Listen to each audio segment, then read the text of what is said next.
Ya Allah.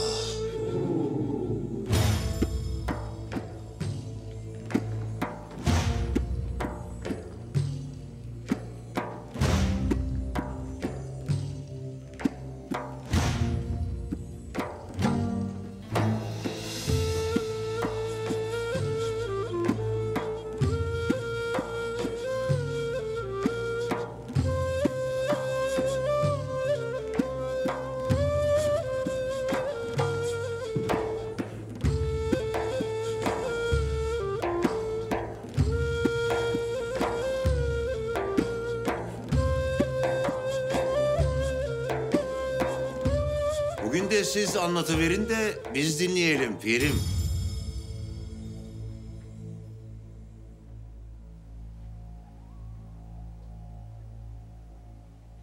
Size Hazreti İbrahim'le kuşların hikayesini anlatıverdim mi daha evvel? Hazreti İbrahim, Allah'ım dedi, ölüleri nasıl dirilttiğini göster bana.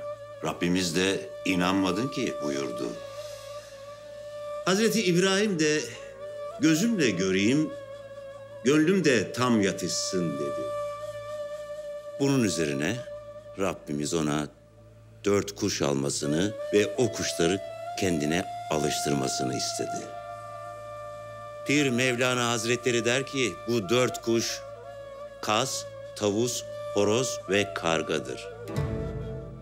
Hazreti İbrahim kendine buyurulduğu gibi kuşları kendine alıştırdı. Sonra da Rabbimiz onları kes ve gövdelerini her dağın üstüne bırak buyurdu.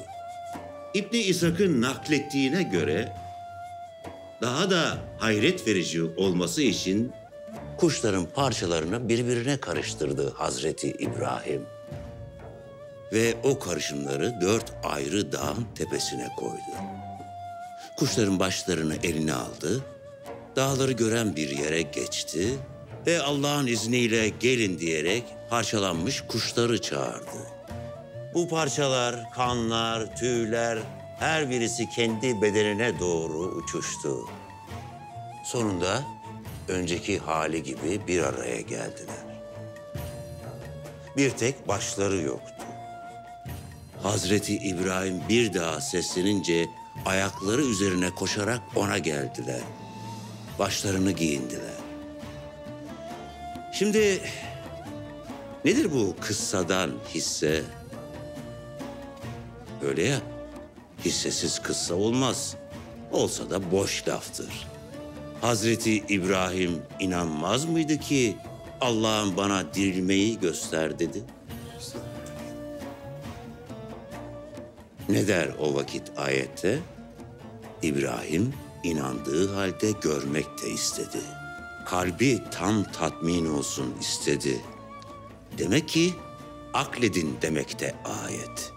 Araştırın, işi bilin, işin doğrusu için kafa yorun. Mücadele edin. İnanmayan için mücadele olur mu? İbrahim de inandığı halde bana göster Rabbim dedi. Akledin, soruşturun der o halde kızsa.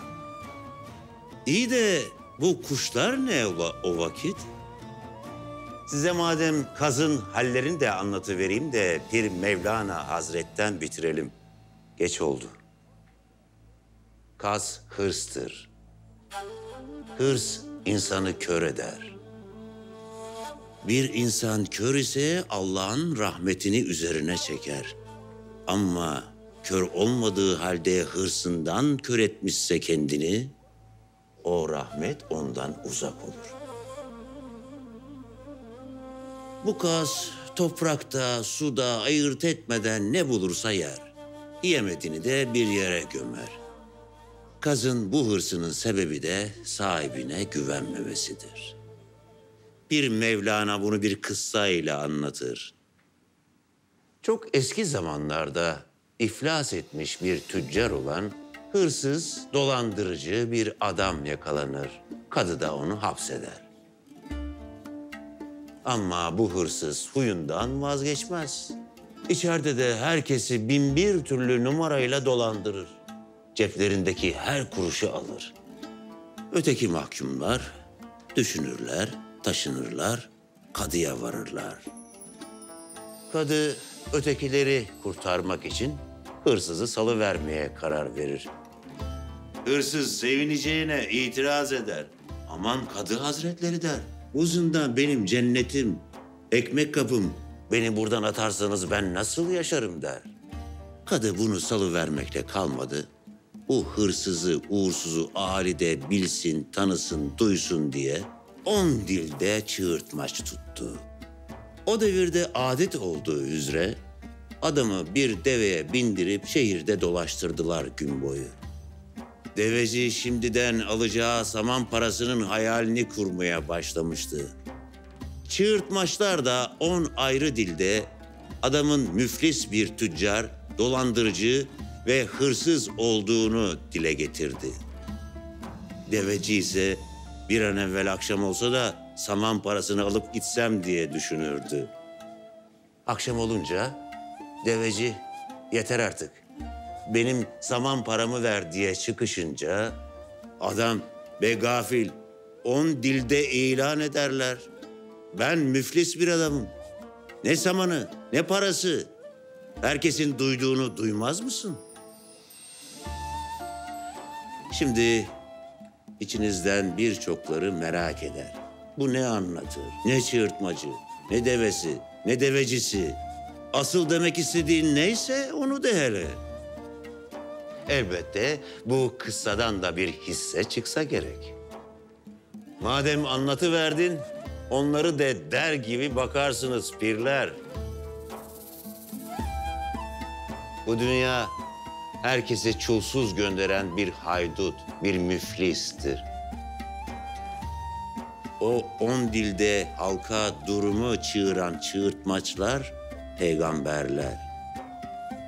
Haris, hırs sahibi insanlar da saman hırsıyla duyduğunu duymaz, gördüğünü de anlamaz hale gelen o deveci gibidir. Deveci gibi hırsla kalbi kararmış olanlar o ilahi elçileri duymazlar. Müflis bir hayduttan başka bir şey olmayan bu dünyaya makamlarına, mevkilerine, servetlerine kendilerini kaptırırlar. Bu tip insanlar bir hataya düştüklerinde onu telafi edeceğim derken kendilerini daha büyük zararlara uğratırlar.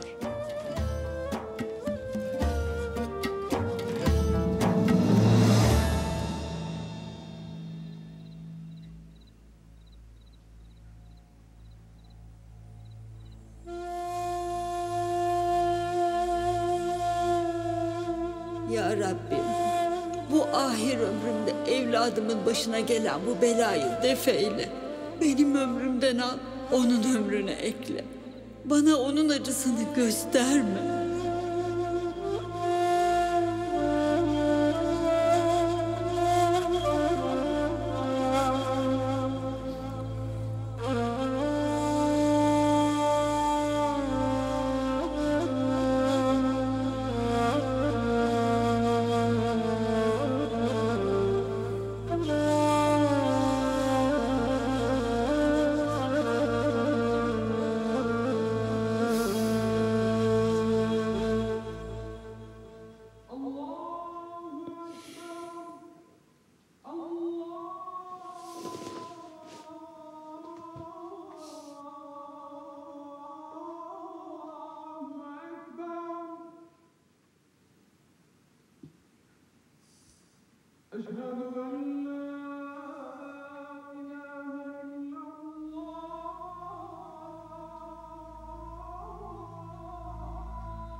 İnme Hasan, inme.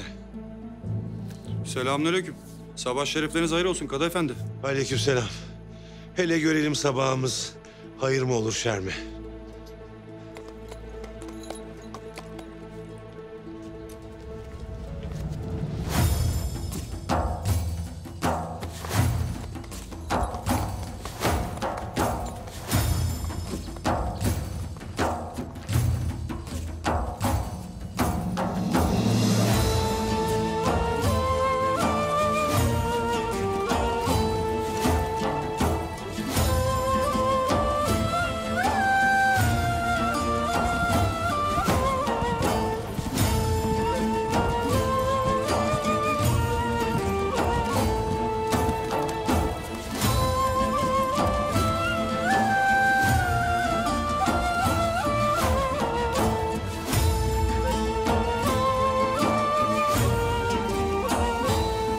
Sağ olasın hocam.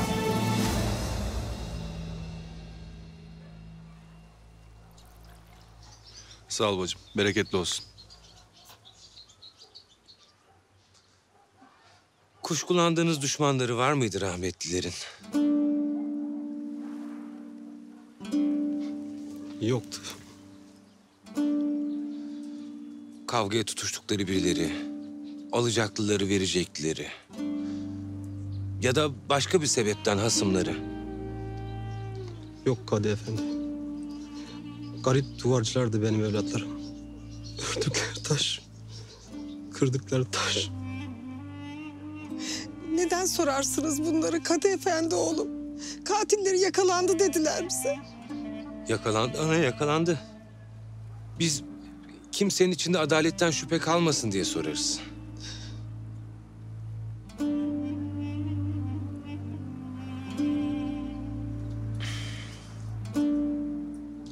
Bize müsaade bey baba. Müsaade sizin. Bir şey yeseydiniz. Ayran serinletti, sağ olasın. Allah sofranıza bereket versin. Amin. Allah göğsünüzü genişletsin. Mekanları cennet olsun. Amin, amin. Sizler sağ olun Kadı Efendi oğlum. Katili yakaladın, attın ya zindana.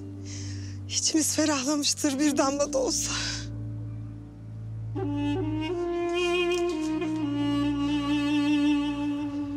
Eyvallah. Estağfurullah, estağfurullah. Estağfurullah.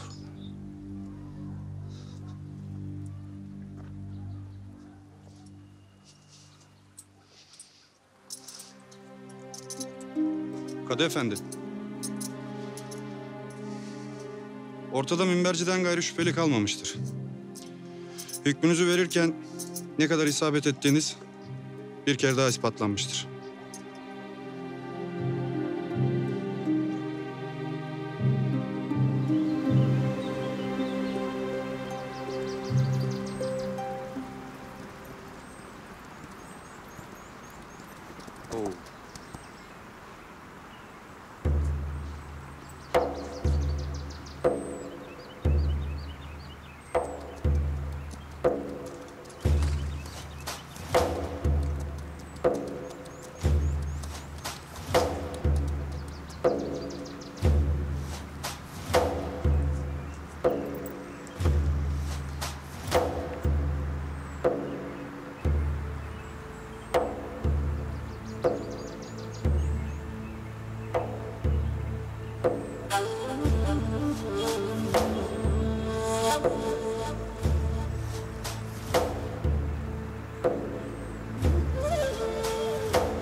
Korkma. Tamam. Bir adam birilerini öldürdü şurada. Katili gördüm ama kaçırdım elimden. Ben bir katil görmedim Kadı Efendi.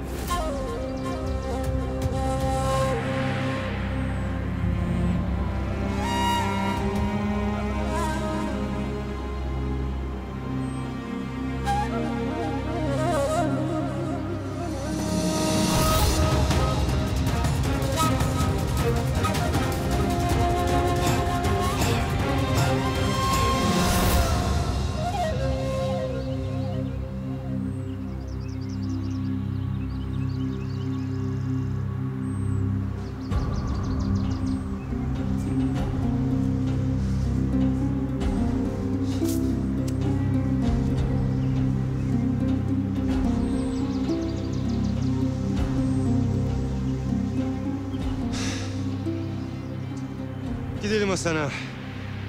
Vazife bizi bekler.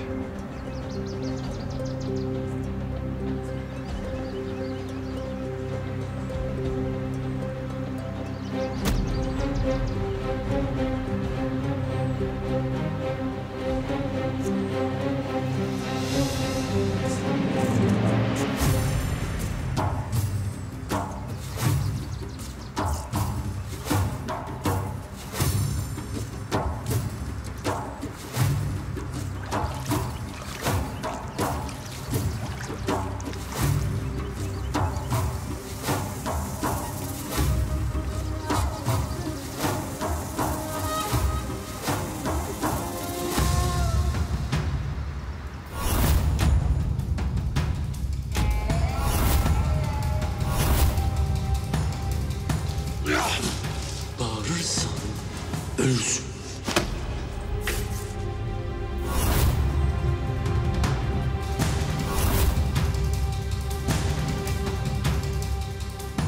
Her daim adaleti yazasın.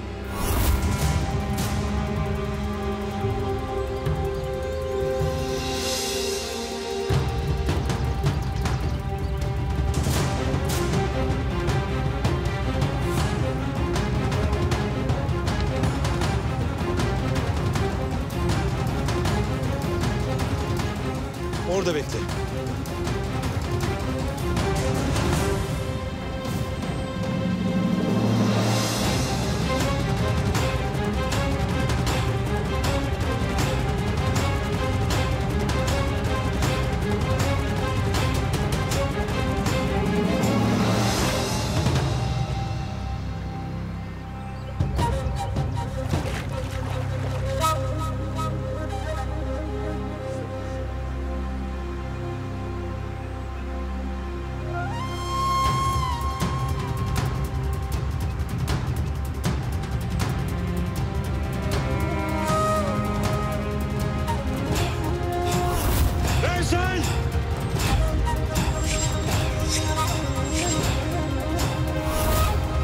Ben yalnız yardım etmek isterim. O gün Sarıcalar Köyü Camii'nin minberini yapmaktan dönmekteydim. Abdestimi alıp namaz kılmak için dere kenarına giderken birini can çekişirken gördüm. Kurtarmak için elimden geleni yaptım ama...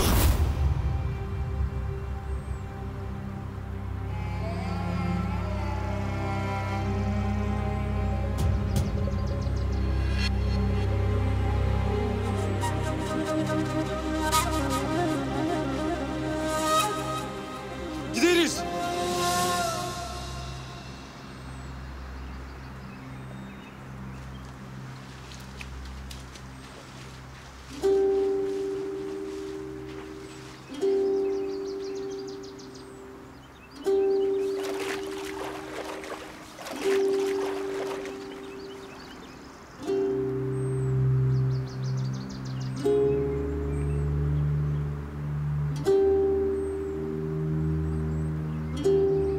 Maktullerden mi düşmüştür efendim o okka? Katilden. Minberci Hasan neylesin ki okkayı? Yarın sabah idam edilir. Haydi.